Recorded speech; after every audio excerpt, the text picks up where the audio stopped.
네, 안녕하세요. 기초과학연구원 R&A 연구단에서 일하고 있는 장혜식이라고 합니다. 네, 제가 좀 감기에 걸려가지고 지금 목소리가 좀 이상한데, 네, 좀 가끔 기침을 하더라도 양해 부탁드립니다. 네, 오늘 제가 발표드릴 주제는 바이오 핵인데요.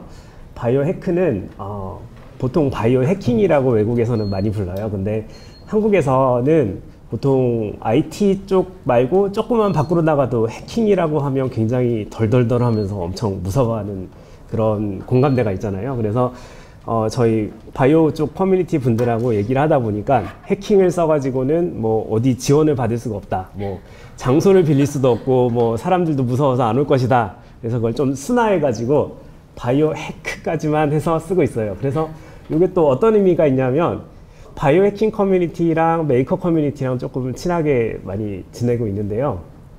바이오 해크 할 때 해가 이 두 의미가 있잖아요. 그래서 하면서 재밌는 거, 그러니까 해킹하고 좀 어울리지 않나 싶어서 하면서 재밌는 바이오 해킹, 예, 이렇게 보고 있습니다. 네.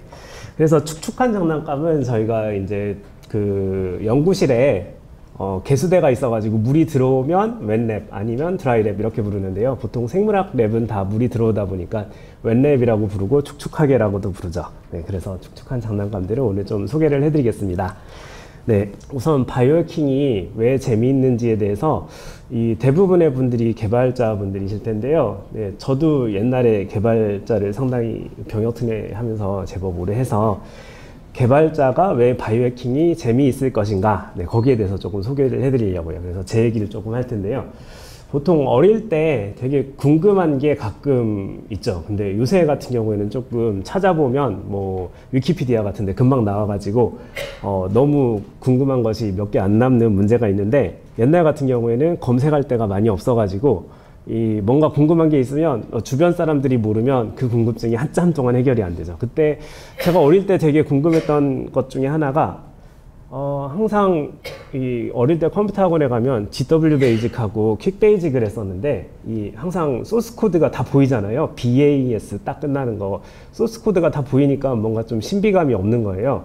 그래가지고 근데 게임은 보통 BAS 딱 안 끝나고 뭐 타입 쳐도 소스 코드도 안 나오고 되게 신비한 글자들로 이루어져 있는데, 그래서 콤과 EX1은 도대체 어떻게 만들 것인가, 그게 제가 되게 궁금했던 거예요. 그래서 어릴 때 막 1년 넘게 이것이란 무엇인가 막 주변 사람들, 보는 사람들마다 물어봤었는데 아무도 대답을 안 해주더라고요. 그래서 그리고 잡지에도 물어봤었는데 잡지에서도 뭐 특별히 대답이 없고요. 그래서 이게 그러다가 어쩌다가 이 C 프로그래밍을 배우면 콤과 EX1을 만들 수 있다더라. 그래서 C 프로그래밍을 배우고, 근데 C 프로그램을 좀 해보니까 이 소스 코드가 이 PC 툴스라고 옛날에 뭐 이 파일 볼 때 많이 보던 프로그램 있잖아요. 이걸 딱 보면 이런 이상한 코드들이 뭐 00, FF 뭐 이런 것들이 다 있는데, 이게 도대체 C 코드하고 무슨 관계가 있는지 도저히 모르겠는 거예요. 사실 이게 초등학생이 뭐 볼만한 책에는 안 나올 만한 내용이죠. 그래가지고 이걸 공부하려면 어떻게 해야 되나요? 하고 좀 알아보다 보니까 네, 어셈블리를 배우면 알 수 있다더라 하더라고요. 그래서 이 동네 서점에 가가지고, 지금같이 인터넷 서점이 없어서 동네 서점에 가서 어셈블리 책을 아무거나 사가지고 봤어요. 그래서 어셈블리를 좀 보다 보니까 좀 마음의 평안이 오더라고요. 그래서 이 코드가 그 의미였구나. 뭐 그리고 메모리 구조가 이렇게 생겼으니까 이렇게 돌아가는구나. 그래서 뭐 이 프로그램을 돌릴 때 내가 별로 이제 좀 전혀 이해하지 못하는 경지에 있는 그런 것들을 좀 덜 손대니까 훨씬 더 마음이 편하다, 그런 느낌을 얻게 됐죠.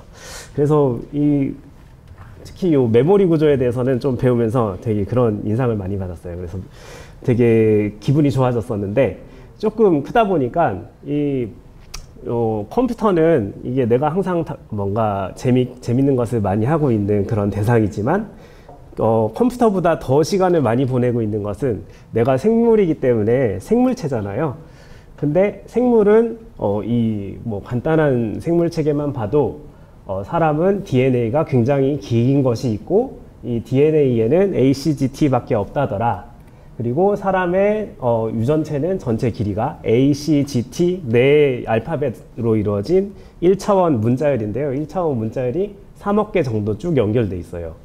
근데 1차원, 그러니까 결국에는 뭐 이게 하나가 2비트 정도 되는 거니까 결국에는 대충 6억 비트 정도 되는 거죠. 그래서 6억 비트 정도 되는 정보가 도대체 실행 파일로 어떻게 이루어져 있을 것인가 너무 궁금했어요. 그래서 내가 생물인데 내가 전혀 이해를 못하는 형태로 된 것들을 쓰면서 돌아가면 좀 나중에 불안하지 않을까. 그리고 이 악당들이 이 생명체 복제를 하고 막 그런 일들을 할 거잖아요. 나중에는 그런 일들 할 텐데 인간 복제하고 막 뭔가 모르는 바이러스를 넣어가지고 막 퍼뜨리고 그럴 텐데 내가 이걸 하나도 모르면 이 컴퓨터 하나도 모르는 분들이 이 바이러스 걸릴 때 어떻게 할지 모르듯이 그런 식으로 어려워지지 않을까 너무 두려웠어요. 그래가지고 이 실행 파일 구조를 알아야겠다. 이 DNA에 담긴 실행 파일 구조를 알아야겠다 하는 생각이 들었어요.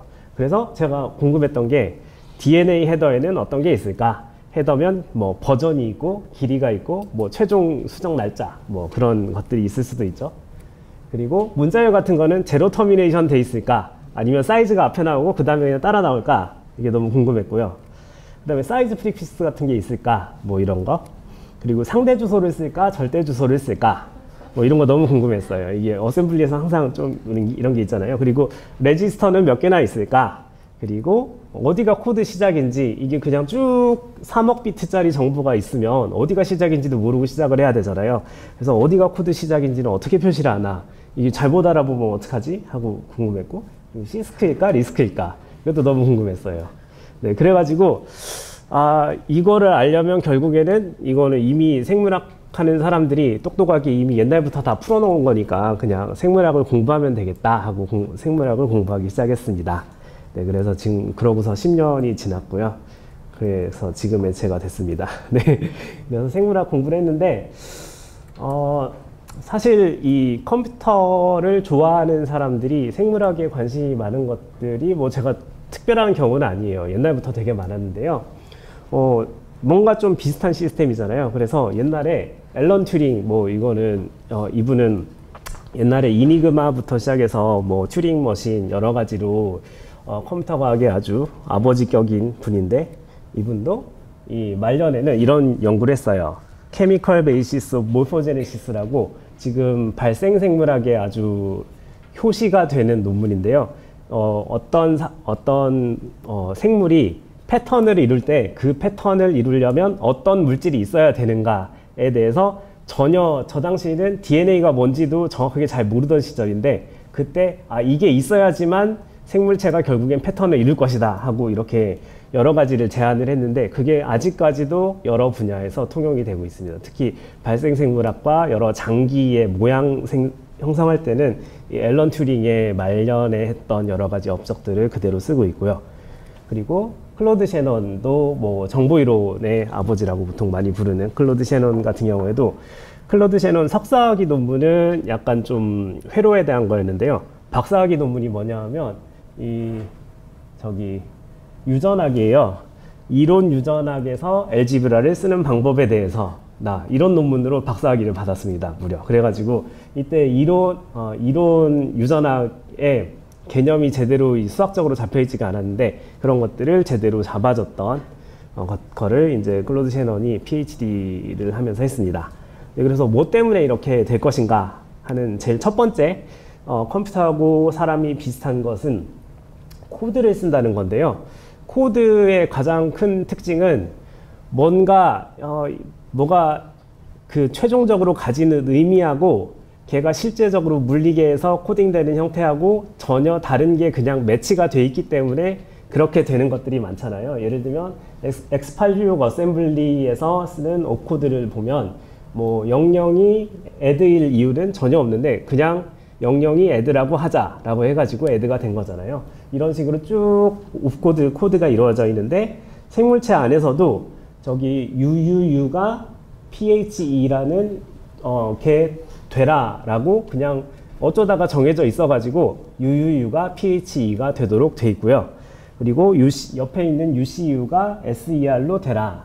이게 미리 그냥 정해져 있기 때문에 SER로 변하는 형태로 이렇게 내부적으로 코드를 굉장히 많이 사용합니다. 그러니까 저게 물리적인 이유가 전혀 없는데도 그냥 저렇게 옛날부터 해왔기 때문에 누군가 낮거나 뭐 그런 여러 가지 이유 때문에 그게 돼 있습니다. 그런데 더 재밌는 거는 이 코드를 X86 같은 경우에는 그래도 경쟁자가 있어서 ARM이나 뭐 다른 옵코드를 쓰는 이 아키텍처가 많잖아요.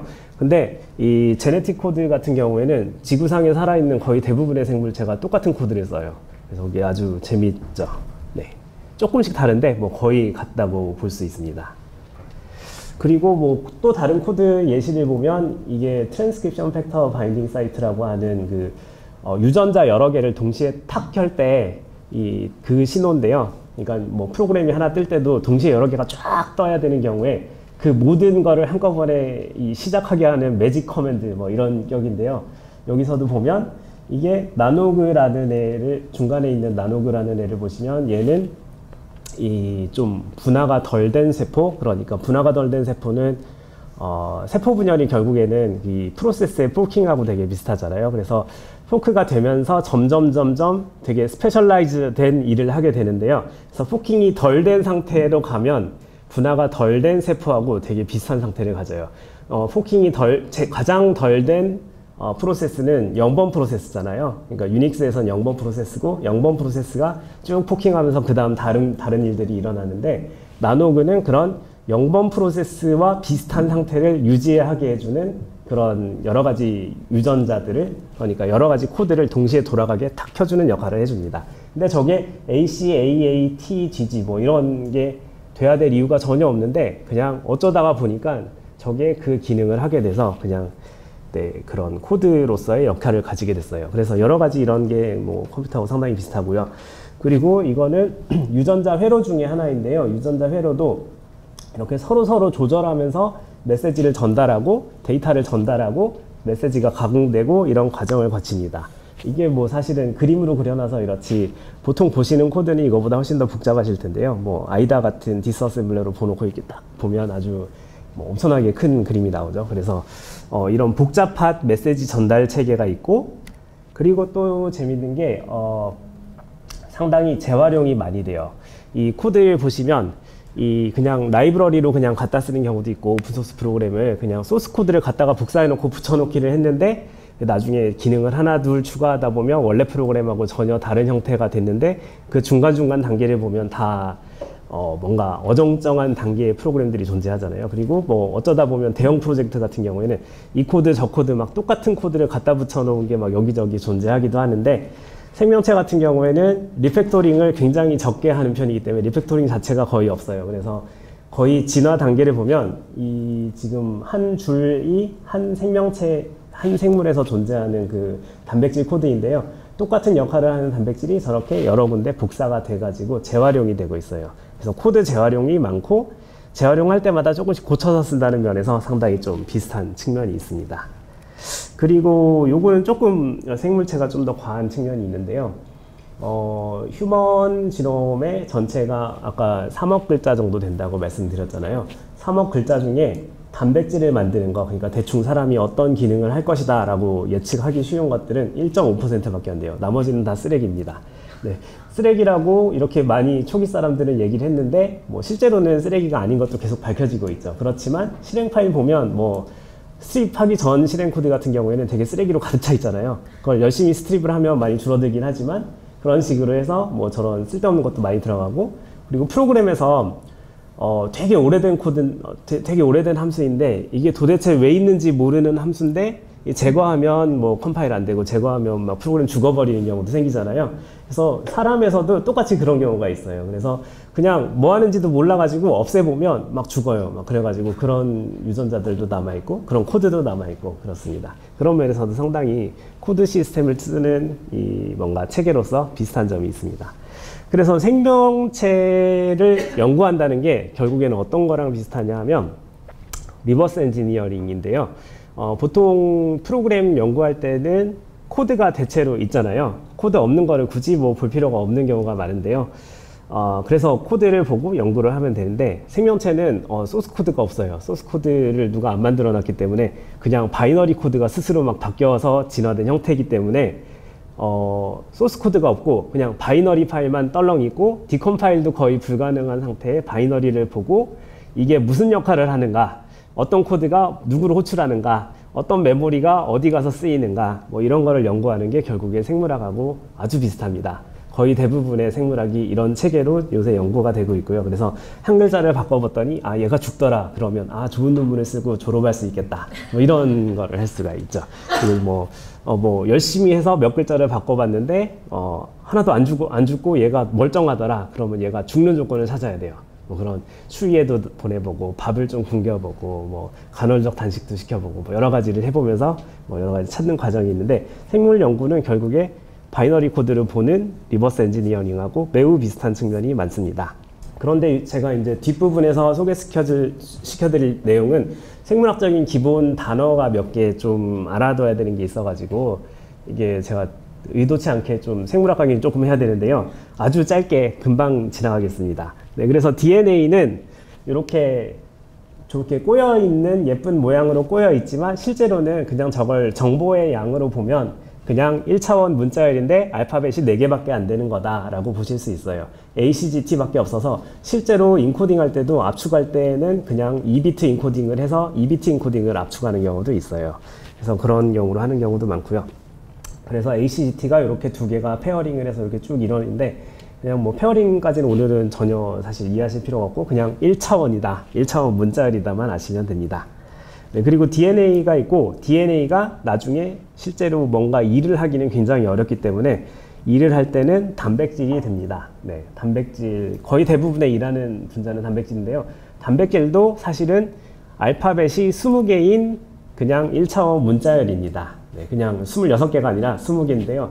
그래서 A에서 Z까지 중에 뭐 B하고 O하고 몇 가지가 빠져요. 근데 1차원 문자열이란 건 똑같기 때문에 그냥 1차원 문자열이다. 그냥 그리고 DNA에서 단백질이 만들어진다. 그러니까 DNA를 컴파일 해가지고 단백질을 만드는 거랑 상당히 비슷한 체계입니다. 그래서 전체적으로 이런 거는 센트럴 도그마라고 부르는데요. 네, DNA에 유전자가 들어있으면 유전자에 들어있는 거를 어떻게든 좀 복사해가지고 mRNA라는 거를 만들고요. mRNA라는 거를 조금 더 잘 해석을 하면 이제 맨 끝에 있는 폴리펩타이드란 걸 만들 수가 있습니다. 그래서 폴리펩타이드가 결국엔 단백질이 돼가지고 일을 하게 돼요. 그래서 결국에는 DNA 세 글자가 모여서 한 아미노애시드가 돼서 아미노애시드가 결국엔 단백질이 되는 이런 구조가 되어 있습니다. 그냥 뭐 대충 조금 이런 게 있을 수도 있구나 하고 단어만 들어본 정도로만 하셔도 아마 뒷부분 이해는 전혀 문제 없을 것 같아요. 네, 그렇게 해서 이렇게 생겨난 이 폴리펩타이드, 그러니까 이 단백질들이 세포 안을 보통 기계에서 같은 경우에는 둥둥 떠다니진 않잖아요. 그러니까 예를 들어서 뭐 주소 10번에 있었던 정보가 막 둥둥 떠다니면서 여기저기 10번에 있다가 20번에 있다가 50번에 있다가 막 이렇게 돌아다니진 않잖아요. 근데 세포에서는 둥둥 떠다닌다는 게 가장 큰 특징이에요. 그래서 단백질이 엄청나게 많은 단백질들이 서로 둥둥둥 떠다니면서 여러 가지 지방과 여러 가지 결합을 해가지고 이런 세포 모양을 만듭니다. 그래서 저기 조그만 점점점점 있는 것들이 단백질 여러 개가 붙어 있는 건데요. 저런 애들이 돌아다니면서 여기 가서 이런 일하고 저기 가서 또 다른 일하고 또 저기 가서 다른 애들을 만나가지고 어떤 일을 하는 거를 모두 모아놓고 보면 멋진 생명체 프로그램이 돌아가게 됩니다. 실제로 이 세포생물학 같은 데서 그 프로그램의 그런 비유를 되게 많이 해요. 프로그래밍, 리프로그래밍 뭐 그런 것들을 굉장히 용어를 많이 빌려다가 쓰고 있어요. 그리고 유전자 조절 네트워크 같은 경우에도 여러 유전자들이 이 순차적으로 뭐 켜지고 꺼지고 하면서 이런 여러 가지 역할을 합니다. 네, 그런데 모든 정보 저장 시스템들은 결국에는 리드와 라이트가 있고 리드와 라이트가 있으면 get과 set도 있고 load와 save가 있잖아요. 그래서 생물체 안에서 리드와 라이트를 할 수 있으면 아주 우리가 재미있는 해킹을 할 수 있는 플랫폼이 될 것입니다. 그래서 리드와 라이트를 하는 게 오늘 소개해드릴 주요 내용인데요. 리드 측면에서는 그냥 이제 데이터를 우리의 DNA를 뗐다가 이제 분석을 하는 내용이 됩니다. 그래서 자기 DNA를 분석하는 것 중에 지금 가장 넓게 접근성도 좋고 쓰기가 편한 것들이 23andMe라는 회사에서 만든 건데요. 23andMe 저 오른쪽에 있는 저 조그만 튜브에다가 침을 뱉어서 미국에 보내주면 거기에 있는 DNA를 뽑아다가 분석을 해줘요. 그래서 그 분석을 해가지고 뭐 여러 가지 정보를 주는데요. 옛날엔 건강 정보도 줬었는데 최근에는 금지돼가지고 건강 정보는 안 주고요. 대신에 뭐 이제 조상은 어디다, 뭐 너의 2대조 조상은 브리티시와 아이리시였고, 뭐 3대조 조상은 이 프렌치까지도 섞여 있고, 뭐 몇 대 더 올라가면 아메리칸 인디언도 한 명쯤 섞여 있을 수도 있다. 뭐 이런 그런 여러 가지 뭐 이렇게 조상 정보를 줍니다. 네. 저는 한국인, 중국인, 일본이 다 섞여 있더라고요. 네. 그런 거를 한번 해보실 수 있는데, 옛날에 23andMe 해보신 분들도 지금 들어가 보시면 좀 다른 정보가 나와요. 네. 한번 해보시면 재밌습니다. 한 100불 정도 되는데요. 뭐 여러 명이서 같이 싸면 뭐 그렇게 뭐 조금 할인도 됩니다. 네. 그래서 요거를 하면 어떤 정보가 나오냐면 옛날에는 이렇게 건강 정보도 나왔어요. 뭐 크론씨 병에 걸릴 확률이 다른 사람보다 조금 더 높다. 뭐 다른 사람들은 0.5%인데 너는 1.3% 걸릴 것이다. 뭐 이런 여러 가지 뭐 그런 안내도 좀 줬었고요. 이 밑에 보면 뭐 블러드 헤어나 블론드 헤어나 뭐 이런 여러 가지 쓴맛을 느낄 수 있냐 없냐 뭐 이런 것들을 여러 가지 볼 수 있어요. 그래서 저희 집 같은 경우에는 저희 장모님이 이 쓴맛을 잘 못 느끼시는데, 보통 때 요리할 때 쓴 것도 잘 만드시고 단 것도 잘 만드시고 여러 가지 잘 만드시더라고요. 그래서 장모님도 한번 해봤었는데 진짜로 쓴맛을 잘 못 느끼는 유전자를 갖고 계시더라고요. 네, 그래서 여러 가지 그런 재밌는 걸 볼 수 있습니다. 네, 이거 한번 해보시면 재밌을 거예요. 네, 저기 위에 있는 황반변성이 저 사람도 높은데 저도 되게 높아가지고 요새 뭐 케일도 많이 먹고 하고 있습니다. 네. 그런데 이제 저기서 데이터를 어떻게 주냐면 이렇게 그냥 간단하게 탭으로 구분된 텍스트 파일로 하나를 던져줘요. 그래서 뭐 요 RSID란 게 그 유전 변이의 고유 아이디고요. 그 뒤에 뒤에 있는 거는 뭐 사실 그렇게 필요하진 않고, 맨 끝에 있는 게 이제 나의 타입이 AA다, GG다 이런 거를 알려주는데요. 저거를 다른 테이블 몇 개하고 한 서너 개만 조인을 하면 되게 쉽게 나의 유전형이 얼마나 위험하다, 뭐 어떤 정보가 알려져 있다, 뭐 얼마나 흔하다, 뭐 한국에는 거의 없다, 뭐 일본에 많다, 뭐 이런 것들을 알려주게 됩니다. 그래서 이런 것들을 한 35만 개 정도 주기 때문에 한번 해보시면 재밌고요. 여기서 주는 거 빼고도 뭐 신문기사에서 뭐 어떤 사람들은 운동을 일주일에 3분만 해도 괜찮더라, 뭐 어떤 사람은 아무리 뛰어도 살이 안 빠진다, 뭐 어떤 사람은 어떤 음식을 먹으면 되게 기분이 좋은데 어떤 사람은 술을 절대 마시면 안 된다, 뭐 이런 유전학 연구들이 많이 나오잖아요. 그 논문들을 잘 따라가다 보면 그 밑에 RS 뭐뭐뭐 하면서 번호가 따라 나오는 경우가 있어요. 그래서 거기서 자기 거를 찾아보면 이 회사에서 제공해주지 않는 것도 쉽게 볼 수가 있어요. 그래서 그런 거 기사를 볼 때 좀 더 재밌게 볼 수 있는 포인트가 될 수 있습니다. 네, 근데 이렇게 보면 뭐 엄청나게 많은 것들이 유전자에 의해서 결정이 돼가지고 이것만 보면 모든 병을 다 예측할 수 있지 않을까 생각이 들기 쉬운데요. 생각보다 사람 유전자들은 여러 개가 연합해가지고 하는 일이 굉장히 많아가지고 실제로 병을 100% 예측하는 것은 거의 불가능하고요. 이게 예측할 수 있는 병은 뭐 매우 심한 유전병 몇 가지 뭐 그런 식으로 많이 한정이 돼요. 그래서 그냥 어느 정도 트렌드다, 내가 뭐 다른 사람보다 병에 걸릴 확률이 2배다, 뭐 이 정도지 너는 100% 걸린다, 뭐 이런 거는 별로 없으니까 네, 너무 기대는 하지 마시고 보시면 좋겠습니다. 네, 이거는 이제 8가지 유전자가 한꺼번에 섞여가지고 피부색을 결정하는 건데요. 그래서 조금씩 색깔이 바뀌다 보니까 이거를 결국에는 다 놓고 다 알고서 보면 그런데 이거 말고도 피부색을 결정하는 유전자가 얼마든지 더 많을 수가 있어요. 그래가지고 이게 사실 유전자만 보고 알 수가 없습니다. 그래서 이런 식으로 해서 여러 가지 뭐 유전자 아무리 봐야 소용이 없다, 유전자 검사 무용론이 이제 제기가 되는데요. 그렇기 때문에 어떤 사람들은 엔터테인먼트 지노믹스가 아니냐, 그냥 재밌으려고 한번 보는 거 아니냐, 그래서 우리들은 진짜로 엔터테인먼트 지노믹스의 끝을 보여주겠다 하고 영국의 어떤 회사가 엔터테인먼트 지노믹스 프로젝트를 하나 띄웠습니다.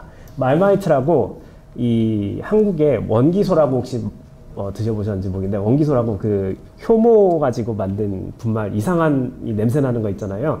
그거 가지고 만든 그 빵에 발라먹는 스프레드예요. 근데 순수 영국인들도 이 말마이트를 좋아하는 사람이 반 정도 되고, 아주 싫어하는 사람이 반 정도 된대요. 그게 조금 좋아하고 조금 싫어하고 같고 매우 좋아하거나 매우 싫어하거나 그렇대. 완전히 양분화된다고 하더라고요. 그래서 도대체 왜 그럴까 하고 유전자 검사를 프로젝트를 띄웠어요. 그래서 마마이트 프로젝트에서 17개 유전자를 검사를 하면 네가 마마이트를 좋아할지 안 좋아할지 마마이트를 먹어보기 전에 알 수 있다 라고 할 수 있는데, 사실은 그냥 먹어보면 되지 뭐. 그냥 그거 다 검사해 볼 필요 없죠. 뭐 피도 뽑아야 되는데 돈도 한 300불 정도 들어요. 네, 꽤 많이 들어요. 근데 그래도 엔터테인먼트 목적으로는 상당히 재밌는 프로젝트였습니다.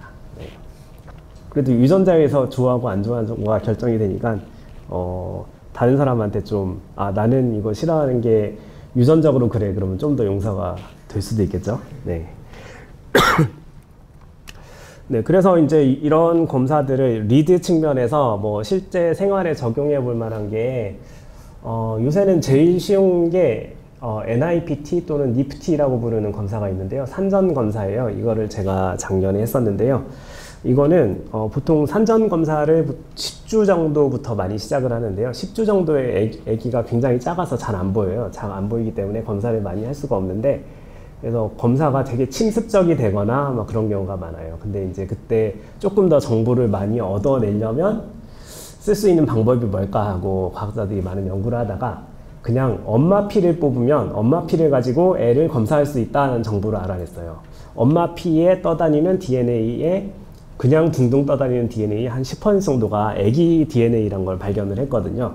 그래가지고 그걸 가지고 엄마 피에서 뽑아서 엄마 거를 빼고 애기 거를 보면 애기 거를 볼 수 있겠다 하고 이거 볼 수가 있죠. 그래서 이걸 제가 한번 해보니까 뭐 여러 가지 정보를 알아냈어요. 그래서 뭐 엄마 피에서 뽑았는데 Y 염색체가 나와가지고 아들이구나 하고 제가 첫째도 아들인데 둘째도 아들입니다. 네, 셋째는 참 네 그렇습니다. 네, 그래서 이런 데 활용을 해보실 수 있고, 뭐 본인이 아기가 곧 뭐 생기실 거다 하면 NIPT 같은 걸 해보시면 이게 생각보다 가격이 별로 비싸지 않아요. 이런 걸 해보실 수도 있고요. 그리고 액체 생검이라고 요새 아주 엄청 유행을 하고 있는데요. 거의 블록체인급으로 이 IT 쪽에 블록체인이 있다면 이 생물 쪽에는 액체 생검이 있습니다. 네, 액체 생검은 피를 뽑아가지고 그걸로 5만 가지 질병을 다 진단하겠다 하는 거예요. 그래서 피에 뽑으면 거기서 암세포가 돌아다니는데 그 암세포를 가지고 뭐 DNA 검사를 하면 결국에 어떤 암인지도 다 알 수 있고 뭐 미리부터 알 수 있지 않을까 뭐 그런 거를 할 수 있다고는 하는데, 이게 사실 피 조금만 뽑으면 그냥 어떻게 하면 할 방법도 있어가지고 집에서 실험실을 잘 세팅하시면 부엌에서 하실 수도 있을지도 모릅니다. 네, 조금 과장해서 말한 거고요. 네. 그 다음에 조금 더 이 검체를 좀 쉽게 뽑을 수 있고 더 와닿는 게 미생물체 또는 한국어로 사실 이게 아직 공감대가 없어가지고 번역어가 딱히 정해진 게 없는데요. 마이크로바이옴이라고 부르는 게 있어요. 그래서 마이크로바이옴은 사람에 이렇게 있는 여러 가지 세포 중에 실제 사람 세포보다 미생물 세포가 더 많습니다. 그러니까 공생하고 있는 그 대장균들이 특히 많죠. 그래서 걔네들에 의해서 결정되는 게 상당히 많은데요. 그래서 몸에 좋아지라고 유산균도 먹고 그러잖아요. 유산균이 열심히 싸워서 대장균한테 이기면 뭐 유산균이 조금 더 이제 소화를 잘 시켜줄 것인가, 막 이런 이슈도 있고, 요새 많은 병들이 자가 면역 질환들하고 뭐 여러 가지가 그냥 장내 미생물로 설명이 되는 것들이 되게 많아요. 그래서 장내 미생물을 검사를 하면 식습관을 조금만 바꾸면 좋지 않을까 하고 계속 샘플링을 해서 DNA 검사를 하는 그런 것들을 요새 많이 하고 있습니다. 그래서 여기 서브젝트 A 겉 마이크로바이옴 보면 이거는 겉 마이크로바이옴이라고 했지만 실제로는 그냥 똥 싼 거에서 그걸 DNA 뽑은 거예요. 뭐 별로 뭐 겉까지 들어가서 이렇게 하는 게 아니고요. 그래서 여기 중간에 보면 이 사람이 그 태국에 잠시 갔다 왔는데요. 이 사람이 그 현지 음식 먹는 거를 굉장히 좋아해가지고 태국에 갔을 때는 태국 음식만 먹었대요. 그랬더니 마이크로바이옴이 중간에 싹 바뀌었어요. 중간에 저기 다른 종으로 뒤집혀가지고, 그런데 이 미국에 돌아오자마자 다시 원래 마이크로바이옴으로 돌아왔죠. 그래서 먹는 거에 따라서 생각보다 미생물들이 많이 바뀐다 하는 걸 알 수가 있고, 서브젝트 B 부분에 보면 중간에 설사를 해가지고 설사를 하면 미생물들이 다 나가버리거든요. 그래서 그때 싹 리셋되면서 새로운 애들이 잘 자리를 잡게 만들면 결국에 좋을 것이다 해가지고, 뭐 미국에는 지금 요새 쓰는 치료법 중에 이 건강한 마이크로바이옴을 갖고 있는 사람의 똥을 희석해서 먹으면 건강에 좋다더라. 뭐 이런 게 실제로 의료에서 좀 어느 정도 행해지고 있습니다. 네. 네, 그래서 이런 걸 하려면 결국에는 우리가 피에 있는 DNA 정보를 디지털 정보로 만들어야 되잖아요. 그래야 뭐 그 다음에 우리가 뭘 분석을 할 텐데요. 그런 걸 해주는 거를 시퀀싱이라고 부릅니다. 그래서 시퀀싱을 지금 제공하고 있는 회사 중에 BGI라는 데가 지금 가격이 가장 싸고요. 가격이 다른 데하고 비교가 안 될 정도로 싸요. 근데 중국에 있어가지고 조금 접근성이 떨어지고요. 그래서 페덱스로 이렇게 잘 해가지고 보내야 되는 그런 문제점이 있습니다. 그래서 BGI가 있고, 그 다음에 한국에는 테라젠하고 마크로젠이 가장 큰 회사들인데, 뭐 저기서 친절하게 여러 가지 뭐 직접 해보시고 싶은 게 있으면 쉽게 해보실 수 있어요. 그리고 뭐 아까 23andMe도 보내보시면 아주 기분이 좋을 수도 있죠. 네, 그래서 여기 보내가지고 받으면 FastQ라는 포맷으로 그냥 텍스트 파일인데 4줄 단위로 정보가 들어있어요. 그래서 여기 CTTT, GTTT 뭐 이런 정보가 그냥 DNA고요. 이거 내 피에 있는 것들을 읽어가지고 이렇게 변화를 해줍니다. 그러면 이걸 잘 읽어보면 뭐 어떤 데이터 마이닝을 잘 해보면 어떤 정보가 나올 수도 있겠죠. 네. 근데 이게 과연 컴퓨터를 하는 사람들한테 쉬운 일일까 하는 것이 이제 관건일 텐데요. 생각보다 이게 생물학을 잘 아는 사람보다 이 컴퓨터를 잘하는 사람이 더 쉬운 분야 중에 하나입니다. 네. 뭐 물론 사실 컴퓨터가 돈을 훨씬 더 잘 벌기 때문에 이게 조금 애매하긴 한데요. 실제 사례를 하나 들어드리자면 맷 마이트라고 원래는 컴퓨터 사이언스에서 정형 분석 전공하신 분인데, 이분이 그냥 봐서는 잘 모르시겠지만 요 그림을 보시면 아실 거예요. 요게 PhD다 하는 그림으로 아주 유명하신 분이죠. 이분이 원래 완전 CS 전공하신 분인데 어느 날 자기 둘째 아들이 되게 뭔가 이상한 유전병에 걸린 걸 알게 됐어요. 그래서 이 뭔가 발달도 좀 안 좋고 신경 전달도 잘 안 돼가지고 걸어 다니지도 못하고 계속 휠체어에 앉아 있고 이런 게 있었거든요. 그래서 한참을 돌아다니다가 보니까 여러 군데 뭐 쉽게 유전병은 보통 쉽게 금방 진단이 잘 안 되거든요. 그래서 다니다 보니까 N-글라이1이라는 유전자에 한 글자가 잘못되어 있어가지고 문제가 생겼던 거예요. 그래서 오로지 진짜 정보의 양으로 보면 이 그냥 2비트짜리가 엄마한테 온 거 하나, 아빠한테 온 거 하나, 그거 2비트짜리 2개니까 결국에 4비트가 잘못돼가지고 온몸이 저렇게 되게 큰 질병에 걸린 거죠. 그래서 유전병에 걸려가지고 이걸 내가 어떻게든 고쳐야겠다. 내가 그래도 CS 교수인데 뭔가 그냥 넘어서는 안 되겠다 하고 온갖 실험적인 방법들을 이게 생물학자들도 잘 몰라가지고 생물학자들을 가르치면서 여러 가지를 해서 지금 치료를 하고 있어요. 그래서 실험적인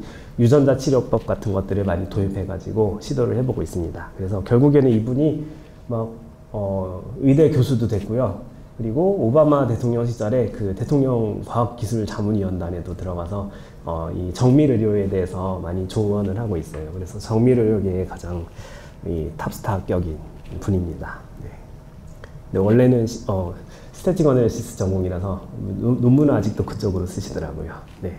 그래서 잠깐 얘기를 드린 그 개인의학, 정밀의학, 얘도 굉장히 핫한 키워드인데요. 아까 블록체인 얘기를 들었듯이 얘도 굉장히 버즈워드인데요. 실제로 실체는 별게 아니지만 굉장히 포장이 잘 돼 있는 건데, 얘는 빅데이터하고 비슷한 시절에 떴던 버즈워드입니다. 그러니까 IT계에 빅데이터가 있다면 얘는 생물학계에는 개인의학과 정밀의학이 있는데, 한국에서도 요새 4차 산업혁명에 들어가가지고 아주 투자가 많이 되고 있죠. 그래서 개인의학과 정밀의학이 들어가게 되면 나의 DNA가 어떤 타입인가, 사람마다 어떤 약이 잘 듣고 어떤 약이 안 듣고 하는 것이 생각보다 차이가 많이 크거든요. 근데 그냥 뭐 소아과나 내과에 가서 그냥 약 주세요 해가지고 약을 먹으면 나한테 반응이 있는 약일 수도 있고 없는 약일 수도 있는데, 없는 약이면 괜히 부작용만 떠안는 게 되고, 있는 약이면 뭐 좀 안전하게 빨리 더 먹어야 되는데 제때 시기를 놓칠 수도 있죠. 그리고 적정한 정량도 잘 모를 수도 있고, 이런 거를 DNA에서 연관성 분석을 굉장히 열심히 해가지고 뭐 그런 처치를 하게 됩니다. 네. 네, 그래서 리드 부분을 지금 했는데요. 리드 부분에 비해서는 사실 리드 부분은 조금 제가 순수 통계를 별로 안 좋아해가지고 약간 좀 뭔가 만드는 걸 워낙 좋아하다 보니까 좀 만드는 게 빠지면 별로 재미가 없었는데, 그 리차드 파인만이 이런 얘기를 했었죠. 그 하나를 뭐 어떤 걸 만들 수 있으면 내가 그거를 이해할 수 있는 거다. 뭐 그러니까 만들지 못하면 이해를 못하는 거다. 이런 얘기를 했었는데 생물학 하는 사람들도 이렇게 시도를 해보고 있는 사람들이 있어요. 내가 뭘 만들어야 이해를 하는 거지 만들지 못하면 이해를 못하는 거다. 사실 굉장히 길이 멀긴 한데 그런 것 중에 사람들의 공포를 자아내는 것 중에 요게 있죠. 이게 GFP라고 이 형광단백질을 여기저기 발현을 시켜가지고 형광쥐도 만들고 형광돼지도 만들고 그 원숭이도 만들고 형광캣도 만들고 뭐 여러 가지 만들었는데 이게 사실은 이게 형광을 만들어 가지고 대중들을 무섭게 하려고 만든 게 아니고요. 이게 유전자가 발현이 되는지 안 되는지 보려면 사진으로 찍을 수가 있어야 되잖아요. 그래서 사진을 찍기가 이게 제일 쉬워가지고 만든 거고요. 실제로 이게 최종 목표는 아니에요. 근데 이게 상당히 재미가 있다 보니까 실제로 바이오 해커 커뮤니티에서는 아무데나 이 형광 단백질을 발현시키는 걸 사람들이 굉장히 좋아합니다. 그리고 형광 단백질이 지금 빨강색부터 이 완전 보라색까지 쫙 색깔별로 다 있거든요. 그래서 원하는 색깔로 예쁘게 해가지고 원하는 그림도 그리실 수가 있어요. 그래서 이거 심지어 이런 저기 물고기도 만들었어요. 미국에서는 한국에서는 저거 수입하기가 되게 어려운데요. 물고기를 빨주노초 파남보 물고기를 다 만들었어요. 이게 밖에서 자외선을 쬐주면 반짝반짝 빛납니다. 그래서 굉장히 예쁜데요. 이거를 가지고 스시를 만들면 어떻게 될까? 그래서 실제로 스시를 만들어서 먹어본 사람이 있었는데 좀 동영상이 조금 지루해가지고 한번 보시고 싶으면 유튜브에 가시면 이 형광 먹었는데 생각보다 맛있다 뭐 이런 반응입니다. 예. 그리고 뭐 이런 맛하고 관련된 게 특히 누구나 제일 재밌잖아요. 그래서 이런 데이터 분석을 통해서 엔지니어링을 했을 때 뭐 쉽게 반응이 올 수 있는 것 중에 효모가 있어요. 효모가 어떤 걸 쓰냐에 따라서 상당히 에일이 맛이 달라지고 뭐 라거가 맛이 달라지고 이런 것들이 생길 텐데요. 화이트랩스라는 벤처 회사에서 여러 가지 효모를 쫙 조사를 해가지고 이 맥주를 집에서 만드는 사람들이 이게 연구를 많이 해놨다고 하더라고요. 그래서 그런 거를 연관 분석을 해서 이런 화학 물질을 나오면 사람들이 이런 맛을 느끼면서 굉장히 좋아하는데 그 효모는 이런 유전자를 가지고 있다더라. 이걸 유전자 연관 분석을 해가지고 사람들이 가장 좋아하는 이 맛을 내려면 어떻게 해야 될 것인가 뭐 그런 걸 반대로 연구를 해서 효모를 엔지니어링해서 다시 양조를 하고 있다고 합니다. 그래서 뭐 지금까지 맛보지 못한 여러 가지 맥주 맛이 섞여서 나는 그런 재미있는 뭐 것들이 나올 수도 있겠죠. 근데 사실 뭐 그거는 다 양조해놓고 섞어도 되긴 하는데요. 그래도 뭐 더욱더 신기한 걸 만들 수도 있겠죠. 네. 그 다음에 또 재밌는 게 딕티레이스라고 딕티레이스는 요 경주차가 옆에 있잖아요. 그 딕티라고 그냥 단세포 생물이에요. 단세포 생물인데 뒤에 꼬리를 살랑살랑 흔들면서 앞으로 헤엄칠 수 있는 단세포 생물이거든요. 걔를 전 세계에 있는 여기 삼각형으로 표시된 곳에 있는 팀들이 딕티를 출전을 시켜요. 그러면 딕티들이 이제 올림픽에 한번 딕티 레이스에 열리면 거기에 선수들이 참가를 해요. 참가하는 거는 택배를 통해서 참가해요. 택배를 타고 이렇게 가서 페덱스 아저씨가 갖다 주면 이제 참가를 하게 되는 건데요. 그때 이제 그러면 그 물에다가 딱 놓고 달리기를 해서 누가 제일 먼저 가는가 하는 달리기 대회입니다. 그래서 미생물 달리기 대회인데요. 해보면 이렇게 됩니다. 네. 네, 보이네요. 네. 이렇게 누가 빨리 가는지 경주해가지고 위에 제일 먼저 가는 팀이 이기는 뭐 경주입니다. 네, 이걸 또 여러 가지 엔지니어링을 통해서 재밌게 하는 곳이 있고요. 그리고 이 대회를 좀 더 이런 여러 가지 해킹은 아니고 사실 뭐 여러 가지 그런 엔지니어링을 집에서 하는 사람들을 재밌게 해주는 대회 중에 하나가 아이잼이라고 있는데요. 이게 학부생하고 주로 고등학생 대상 대회예요. 그래서 고등학교에서 팀을 이뤄가지고 재미있는 것들을 만들어서 정말 재미있는 걸 만들었다 그러면 우수상을 주는 그런 대회인데요. 참가자가 되게 많죠. 그래서 여기서 뭐 최근에 입상했던 것들을 보면 여기 두 번째를 보면 뭐 과일이 얼마나 익었는지를 감별해주는 뭐 미생물 이런 것들을 만들 수도 있고 아니면 전에 와인 맛을 봐주는 미생물 이런 것도 만들었어요. 그래서 미생물을 딱 넣으면 와인 맛이 어떤 건지 색깔로 딱 알려줘요. 먹어보기 전에 알려주고 그런 뭐 여러 가지 그런 하여간 미생물이나 아니면 실제 조금 큰 생물이라도 엔지니어링 해가지고 하는데요. 근데 여기서 이제 알 수 있는 것은 고등학생들도 할 수 있다는 거죠. 고등학생들도 할 수 있을 정도면 아주 굉장한 큰 지식은 필요가 없고 어느 정도 약간 엔지니어링만 하면 결국엔 해낼 수가 있기 때문에 아마도 재밌게 하실 수 있을 거예요.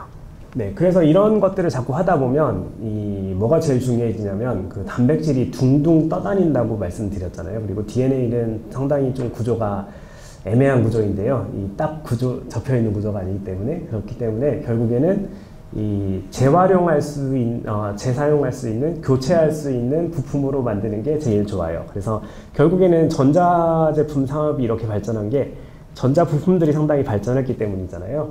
전자 부품들이, 그래서 제가 요거는 옆에 있는 그림은 문명의 테크트리인데요. 문명 테크트리에서 제가 제일 좋아하는 테크트리가 이 테크가 그 리플레이서블 파츠라고 교체할 수 있는 그건데, 바로 언제든지 고장나면 하나만 딱 바꾸면 언제든지 새로운 것이 되는 그런 거죠. 그래서 생물체도 바이오브릭스 파운데이션에서 생물 부품화를 하고 있습니다. 그래서 여기서 여러 가지 각각의 CDS, 프로테이즈 사이트 이런 것들을 표준화를 해가지고 전자부품 표준화하듯이 표준화를 해서 번호도 주고 고유 번호도 주고 회로도 그릴 때 모양도 주고 이렇게 하고 있습니다.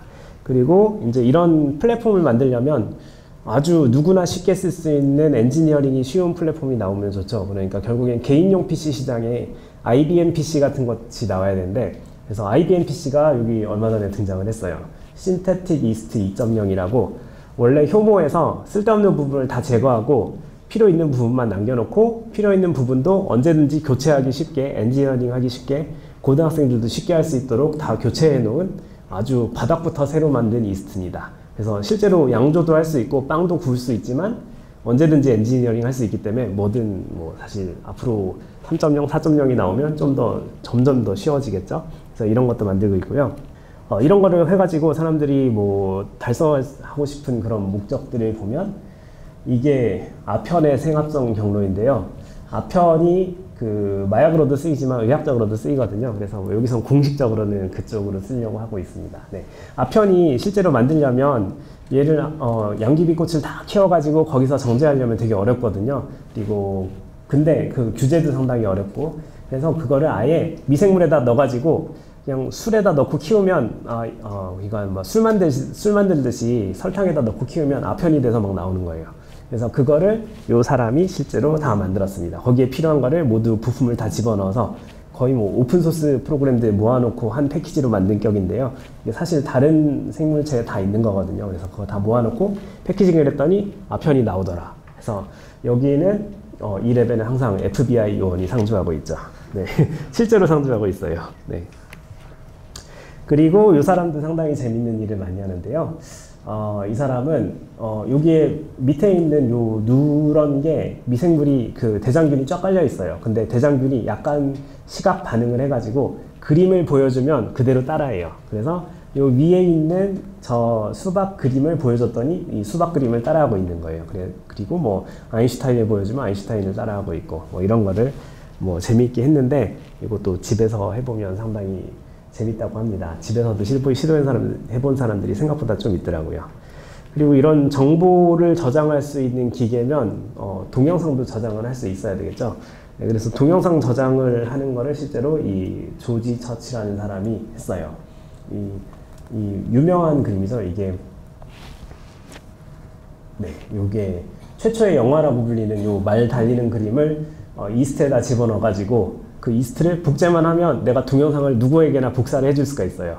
근데 걔가 플레이를 해주는 건 아니고요. 걔를 플레이를 하려면 또 아까 시퀀싱을 통해서 패스트 큐 파일로 텍스트 파일 만들어가지고 그걸 전환을 해야 되긴 하는데, 어쨌거나 그걸 먼 미래에 있는 사람들한테 정보기기를 모두 없앤 상태에서도 이스트만 전달해주면 어쨌거나 정보는 전달해줄 수 있다. 그런 측면에서는 한 번의 사건이긴 했습니다. 나중에는 플레이 되는 것도 언젠가는 만들겠죠. 네. 그리고 크리스퍼가 이제 마지막 제가 말씀드릴 토픽인데요. 크리스퍼가 굉장히 이것도 핫 토픽이죠.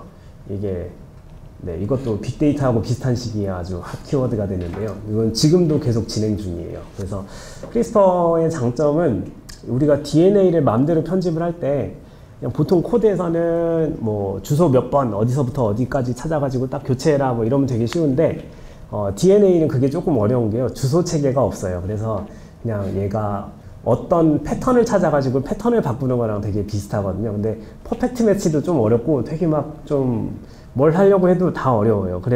그래서 상당히 그동안 유전자 편집을 못하고 있었는데, 그거를 디지털 정보로 정확하게 여기 붙어서 여기를 잘라라 하는 거를 이제 할 수 있게 됐습니다. 그동안은 그게 불가능했거든요. 그래서 크리스퍼에서는 원하는 곳을 자를 수 있고, 최근에 한 달쯤 됐는데 원하는 곳에 C를 T로 바꿀 수 있는 기술이 또 나왔어요. 그래서 뭐 그런 기술들을 여러 개 조합을 하면 유전자를 없앨 수 있고 유전자를 끼워 넣을 수 있게 됐는데요. 그래서 아까 이제 맷 마이트 같은 경우에도 N글라이원을 다시 살릴 때 이런 기술들을 이제 쓰려고 지금 보고 있는 건데요. 그래서 이런 거를 실제로 사람한테 적용한 사례가 중국에 작년에 한번 이제 이 배아한테 전달하기는 되게 쉬워요. 근데 다 큰 사람한테 하기는 되게 어렵거든요. 그래서 이거를 처음 시도해 본 사람은 없었다가 이것도 한 달 전쯤에 누가 시도를 해봤습니다. 이 마이오스테틴이라는 단백질을 없애면 근육질로 이 동물이 변해요. 그래서 이렇게 요 강아지도 되게 근육질이 됐죠. 근데 소도 근육질이 되고요. 이 돼지도 근육질이 되고 모두 근육질이 돼버려요. 이게 특별히 이유 없이 완전 살이 근육으로만 이루어지는 생물이 되는데, 뭐 특별히 이거 말고는 좀 수명이 줄어드는 거 말고는 큰 문제가 없거든요. 그래서 이 마이오스테틴이 나의 마이오스테틴도 없으면 좋지 않겠는가 하고 찾아보니까 요 밑에 실제로 사람 대상으로 마이오스테틴 낙아웃을 해주는 크리스퍼 플라스미드라고 이거를 누가 만들었어요. 그래서 누가 만들어가지고 이걸 20불에 팔고 있습니다. 그래서 저거를 이제 딱 주문을 하면 그 페이팔로 결제하면 이제 집에서 뭐 한 일주일 뒤에 받아볼 수 있는데요. 근데 이거를 이제 사실 아무도 안 해보고 지금 팔고 있는 거 아니에요. 그래서 아무도 안 해보고 팔면 안 되지 않을까. 저 오딘 사이트를 만든 사람이 실제로 11월 말쯤에 유튜브 라이브를 켜놓고 자기 팔복에다가 찔렀어요. 그래서 저걸 실제로 찔러가지고 어느 정도는 되게 만들어 놓고 찔렀는데 아직까지는 아무런 소식이 없습니다. 뭐 얘가 뭐 근육에 변화가 있는지 없는지 사실 아직 정확히 잘 모르겠고요. 그래서 이게 지금 그 FDA에서는, 그러니까 미국 식품의약품안전청에서는 이게 합법이냐 불법이냐 가지고 지금 굉장히 싸우고 있는 편이고요. 기사도 많이 나왔습니다. 한번 찾아보시면 쉽게 찾으실 수 있는데, 마이오스테틴 그 사람이 어떻게 되는지를 보고 결정하시면 될 것 같습니다. 네.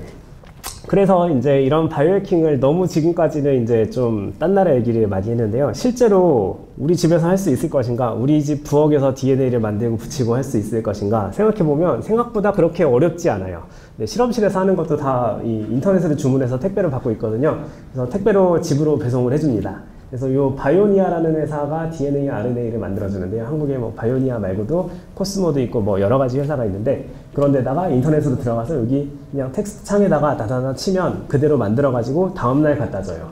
심지어 뭐 일요일날 저녁에 주문을 해도 월요일 아침에 갖다 줍니다. 네, 엄청난 속도로 DNA를 갖다 주니까 뭐 어떤 게 필요하다 하면 얼마든지 해보실 수 있어요. 그리고 DNA 가격도 생각보다 그렇게 비싸지 않아요. 뭐 한 30, 40 이런 것들은 한 2만원, 3만원 선에서 합성이 되거든요. 그래서 생각보다 쉽게 할 수 있고요.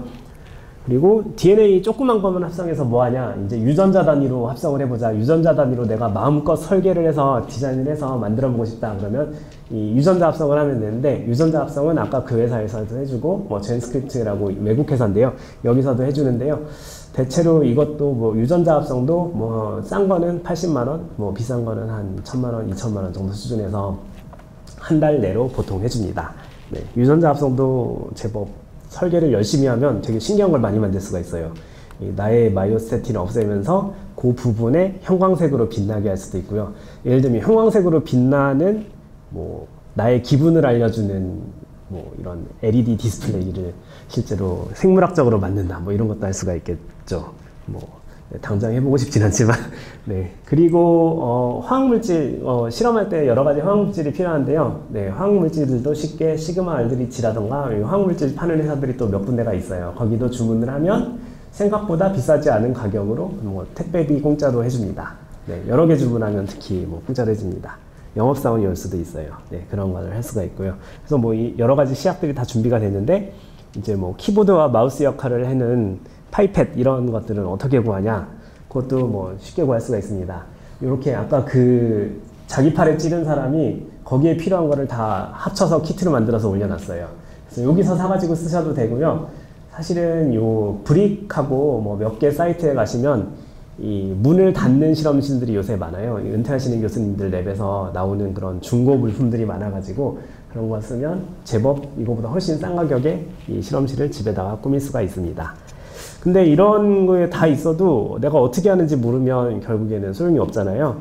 어떻게 하는지 모르는데 어떻게 가서 배울 것인가 궁금하시면 이 서울시립과학관에 가시면 됩니다. 서울시립과학관에서 지금도 아마 하고 있는 것 같던데요. 네, 여기서 DNA PCR 워크숍부터 시작해가지고 여러 가지 DNA 다루기, 뭐 단백질 만들기, 뭐 이런 것들을 하고 있는데 지금 50대 분들이 많이 참여를 하고 있는데 잘 따라오고 있다고 하십니다. 네, 그래서 심심할 때 한번 해보시면 뭐 이게 재밌을 수도 있어요. 네, 그리고 뭐 그 외에 또 이런 걸 내가 직접 해보기는 싫고 하는 사람들 얘기만 한번 들어보고 싶다 할 때 여기를 한번 가보시면 좋을 텐데요. 네, 매드 사이언스 페스티벌이라고 작년에 아주 성공리에 마친 이 축제가 있었습니다. 여러 가지 과학 분야 분들이 참여해가지고 만드는 곳인데요. 1월 27일에 아까 그 서울시립과학관에서 하니까 이 참가비가 2만 원 밖에 안 합니다. 네, 오시면 재밌는 것과 이 전혀 유전공학적인 기술이 하나도 가미되지 않은 맥주를 마실 수 있어요. 네. 그래서 여기서 재미있게 보실 수도 있고 여기 URL은 쉽게 찾으실 수 있으니까 나중에 보시면 될 것 같습니다. 네, 그래서 지금 생명공학의 미래 같은 것이 상당히 보통 IT 쪽 해커들은 일반인한테 그렇게 무섭진 않은데 생명공학 쪽 해커들은 일반인들한테 굉장히 무서움을 주는 존재잖아요. 그렇지만 알고 보면 그 사람들이 할 수 있는 거는 별로 없어요. 대부분 할 수 있는 거 별로 없고 생각보다 나쁜 사람들이 별로 없다. 뭐 두 가지가 가장 흔한 오해입니다. 그래서 이런 생명공학의 미래를 보실 때 미래를 예측하기 가장 좋은 방법은 직접 해보는 방법이 제일 좋겠죠. 그래서 집에서 조금 해보면서 여러 가지 재미있는 것들 해보면 생각보다 집에서 할 수 있는 것들이 많다고 합니다. 네. 그래서 제 발표는 여기까지고요. 혹시 질문 있으시면 뭐든지 네, 감사히 받겠습니다. 네, 아까 그 DNA 시퀀스 보여주신 걸 보다 보니까 굉장히 우리가 일반적으로 다루는 자연어 문서랑 비슷하다는 느낌을 많이 받았는데요. 뭐 그냥 사전의 크기가 4인, 그러니까 단어가 4개밖에 없는 문서 같다는 느낌을 받았는데 그 문서들을 처리하는 방법론들이 되게 다양하게 있잖아요. 예를 들어서 최근에는 딥러닝 쪽에서 RNN 같은 방법론들을 많이 사용을 하는데 혹시 그런 알고리즘들을 적용을 하는 거를 보신 적이 있는지 궁금합니다. 네, 실제로 그래서 이런 DNA 정보를 처리하는 분야를 생명정보학 또는 바이오인포메틱스라고 부르는데요. 바이오인포메틱스에서도 이 여러 가지 IT 분야에서 쓰는 RNN이라던가 뭐 당연히 그 문자열 처리 아까 그 부분에서도 워드2백이라던가 뭐 그런 것들을 다 쓰고 있어요. 쓰고 있는데 그 받아들이는 속도가 그렇게 빠르지는 않아요. 그래서 조금 느리게 다들 따라오는 편인데요. 또 엄청 느려도 논문이 다 나가기 때문에 혹시 나는 임팩트 팩터가 높은 논문이 하나 필요하다 그러면 오시면 쉽게 쓰실 수 있습니다. 네. 생물학이 임팩트 팩터가 높아요. 네. 그럼 그때 워드2백을 적용했다고 하시면 그 워드라고 대응이 되는 거는 뭐 일종의 시퀀스였나요? ATGC의 시퀀스? 제가 봤던 그 논문에서는 그게 실험 데이터를 기본으로 해가지고 실험 데이터에서 이 사이즈가 그냥 윈도우 사이즈가 정해져 버렸어요. 그래서 그 경우에는 그냥 사이즈가 7로 정해진 그걸 가지고 했고요. 그 외에도 뭐 모티프를 그러니까 좀 뭐 흔히 나오는 패턴들을 발견해가지고 하는 경우도 있고요. 뭐 방법은 여러 가지가 있는데 사실 대부분이 조금 데이터가 모자라가지고 학습을 잘 못하는 편이라서 아주 큰 도움이 되는 거는 많이 없었습니다. 네. 보통은 데이터가 좀 부족해요. 네. 그래서 유전자는 절대 주소인가요? 상대 주소인가요? 아, 네. 그게 조금 지금 많은 사람들이 연구를 하고 있는데요. 상대 주소 체계에 지금 가깝게 동작을 하고 있긴 한데 그 상대 주소란 게 조금 애매해요. 네. 근데 절대 주소의 100% 절대 주소는 아니고요. 네. 그 유전자들이 3차원으로 이렇게 막 말아놓은 그 실공처럼 꼬여 있는데요. 그래서 주변에 있는 애들끼리도 붙어가지고 작용을 하는데 결국 그렇게 되면 약간 절대 주소 체계처럼 움직이기도 하고 조금 애매합니다. 네. 사실 주소란 게 없기 때문에. 네. 바이오해킹으로 그 유전자 내 원하는 유전자를 집어넣으면 그게 항상 발현이 보통 되나요? 아니면 네, 그것도 되게 좋은 질문을 하셨는데요. 그게 보통은 잘 되는 게 어떤 거다 하는 게 사람들끼리 좀 어느 정도 알려진 정보가 있어요. 이렇게 하니 잘 되더라 하는 그런 암묵지들이 책에 나와 있는 것도 있고요. 실제로 책에는 안 나와 있고 그냥 연구실 안에서만 돌아다니는 것도 있는데 뭐 대부분의 경우에는 그냥 장난으로 할 정도까지는 충분히 보통 발현이 아주 잘 되고요. 실제 의료 단계까지 갈 때는 조금 뭐 여러 가지 튜닝이 더 필요할 수도 있습니다. 근데 보통은 뭐 특별히 어려움 없이 할 수 있게 지금 알려진 정보가 꽤 많이 있습니다. 네. 그럼 아까 보신 이스트 같은 경우에는 그러면은 만약에 원하는 걸 끼워 넣으면 대부분 다 발현이 된다고 보면? 네, 네, 네. 그런데 이제 뭐 실제로는 예를 들면 이스트에서 맥주를 만들 때 녹색으로 반짝거리는 맥주를 만들고 싶다. 그렇게 해서 뭐 GFP라고 녹색 형광 단백질이 있는데요. 그거를 집어 넣으면 얼마 전까지는 색깔이 안 나왔는데요. 최근에 그게 색깔이 낼 수 있는 기술이 또 나와가지고 뭐 그런 걸로 할 수 있게 됐습니다. 이게 산도에 따라서 색깔이 안 나오는 문제가 있었는데 굉장히 산성 환경에서 사는 해파리에서 또 누가 거기서 GFP를 찾아가지고 거기서 소스를 복사해 왔어요. 네. 그 마이오스티틴 나가하는 거의 경우에는 네. 네, 그거를 세포 안으로 어떻게 들어가나요? 아, 네. 방금 그 사람 같은 경우에는 조금 너무 이제 그냥 잘 될 것이다 하고 가정하고 별로 테스트를 안 하고 있는데요. 보통 세포 안에 잘 들어가려면 이 물질들이 대부분 친수성 물질하고 소수성 물질이 있잖아요. 그래서 물하고 잘 섞이는 거, 기름하고 잘 섞이는 게 있는데 DNA 같은 경우에는 굉장히 친수성 물질이에요. 그래서 물에 잘 녹아서, 근데 물에 잘 녹는 물질들이 대부분 다 세포를 통과를 못해요. 그래서 피에 아무리 집어넣어도 피에 그냥 돌아다니기만 하지 세포 안으로 못 들어가거든요. 그래서 그걸 섞어주는 PEI라는 물질이 있는데요. 그걸 잘 섞어주면 DNA가 약간 소수성 물질 같이 좀 변해가지고 그렇게 잘 패키징이 된다고 하는데, 패키징이 돼서 세포 안으로 조금씩 어쩌다가 들어가요. 그래서 저게 쥐에서 해보면 어느 정도 잘 된다는 게 밝혀져 있는데요. 아직 사람 그냥 근육 주사로 해서 되는지 안 되는지가 아직 밝혀져 있질 않아서 저렇게 용감한 사람들이 하나도 없거든요. 그래서 네. 근데 그럼 나중에 미래에는 그런 대용량으로 이제 넣어서 모든 세포에 들어가게끔 그렇게 그냥 기도할 수밖에 없는 건가요? 네, 그런 식으로 넣는 거 하고요. 또 다른 방법이 바이러스를 만들어 가지고 바이러스를 감염시키게 만드는 방법이 있는데요. 바이러스를 좀 길들여 가지고 이 나쁜 짓을 못하게 막아놓은 바이러스들이 있거든요. 거기다가 유전자를 좀 집어넣어서 감염을 시키는 방법도 뭐 여러 가지 쓰이고 있습니다. 네. 그래서 대용량으로 들어가면 아마 그 방법밖에 거의 없을 거라고 보고 있는 것 같아요. 프레젠테이션 도중에 크리스퍼라는 기술을 내는데요.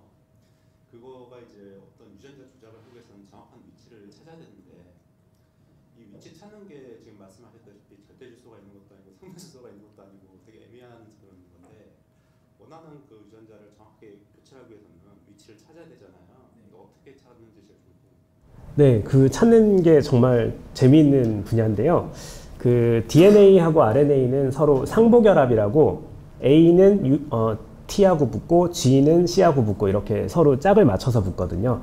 그래서 그 성질을 이용하면 어떤 특정 서열에서 상보적인 애가 있으면 그거 두 개가 아주 잘 붙는 성질이 있어요. 근데 크리스퍼는 그 상보 서열이 거의 50글자 연속으로 완벽하게 상보 서열이어야지만 붙는 그런 특징이 있거든요.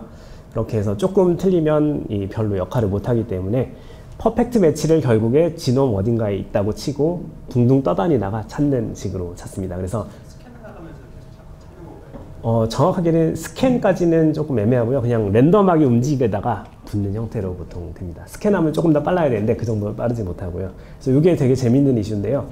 그걸 대량으로 잘 활용을 하면 DNA 오리가미라고 종이접기를 하는 사람들이 있어요. 그래서 DNA를 잘 디자인해가지고 만들면 스마일리 모양으로 접히게도 할 수 있고요. 실제로 눈으로 보일 정도로 큰 구조도 만들 수가 있어요. 자기 마음대로. 그래서 자기 얼굴 만든 사람 뭐 여러 가지 있습니다. 그것도 계산적으로 되게 재미있는 문제예요.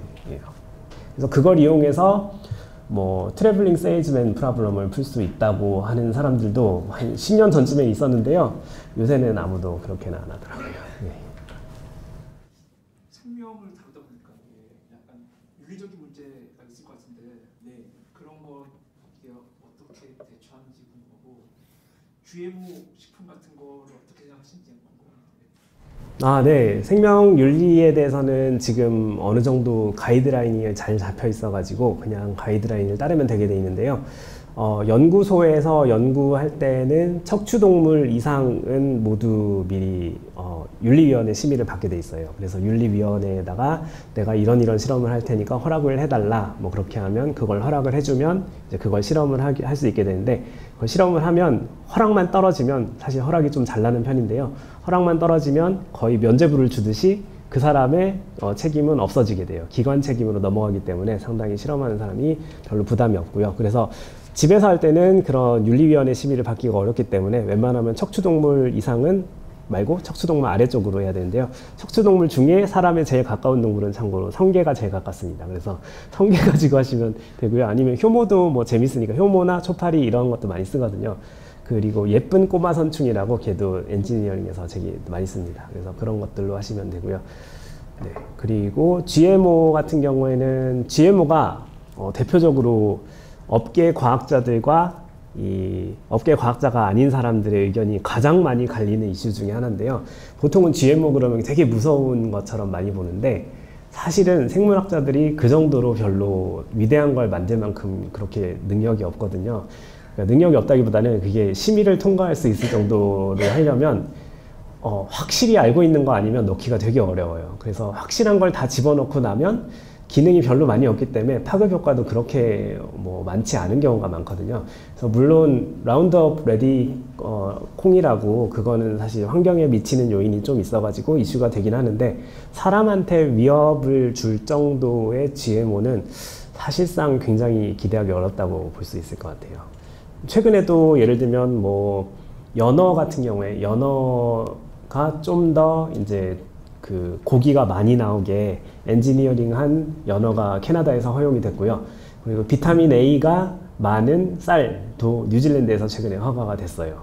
그리고 뭐 GMO가 계속 지금 허가가 되는 추세라서 큰 문제는 없을 것 같은데 그래도 이게 지금 안 팔리기 때문에 GMO라고 딱 써놓으면 안 팔리기 때문에 좀 조금 그렇습니다. 국내 바이오해킹 쪽에 이런 커뮤니티 같은 게 있나요? 네, 국내에 하는 분들이 지금은 거의 없는 편인데요. 아이잼 참가하시는 그 고등학생 팀들이 몇 군데가 있고 그 외에 일반인 커뮤니티는 지금 막 만들려고 이제 그 아까 매드사이언스 페스티벌 주최하시는 분들과 이 바이오 아트라고 이 미생물의 엔지니어링 해가지고 그걸 예술의 경지로 끌어올려서 예쁜 모양, 뭐 이렇게 멋진 모양을 만들어내시는 분들이 있는데 그런 분들이 하시는 그런 분들과 이제 같이 지금 커뮤니티를 만들려고 조성 중입니다. 네. 아직 그렇게 활성화된 단계는 아니고요. 네. 근데 직접 뭘 만들려면 이 전자기기를 많이 만들어야 되거든요. 전자기기가 비싸기 때문에 특히 생물학용 전자기기는 예를 들어 뭐 재료비가 5만 원이다. 그럼 보통 기계 가격이 한 1,000만 원에서 2,000만 원 정도 돼요. 그래서 직접 만들면 또 직접 만들기도 어렵지도 않아요. 그래서 대부분 좀 바이오 해커들은 대부분 직접 만들어서 쓰는데요. 그래서 그걸 하다 보면 또 메이커 커뮤니티 있는 분들하고 좀 연계가 돼서 같이 많이들 하는 것 같습니다. 그리고 오라일리에서도 바이오 해킹 커뮤니티를 위한 잡지가 나오거든요. 그래서 오라일리 잡지를 보셔도 뭐 어떤 걸 할 수 있다. 또 오라일리 특성상 이 약간 개발자 커뮤니티에 친화적인 글을 쓰기 때문에 쉽게 보실 수 있을 거예요. 네. 공짜입니다. 조금 전에 예쁜 꼬마 선충이라고 언급을 해주셨는데 사실 지난달에 있었던 그 머신러닝 컨퍼런스 중에 닙스라는 컨퍼런스가 있는데 그 컨퍼런스에서 그 벌레 관련된 워크숍이 하나 있었거든요. 그리고 거기서 예쁜 꼬마 선충이 되게 크게 다뤄졌었어요. 근데 그게 생명공학 쪽에서도 아직도 굉장히 핫한 분야?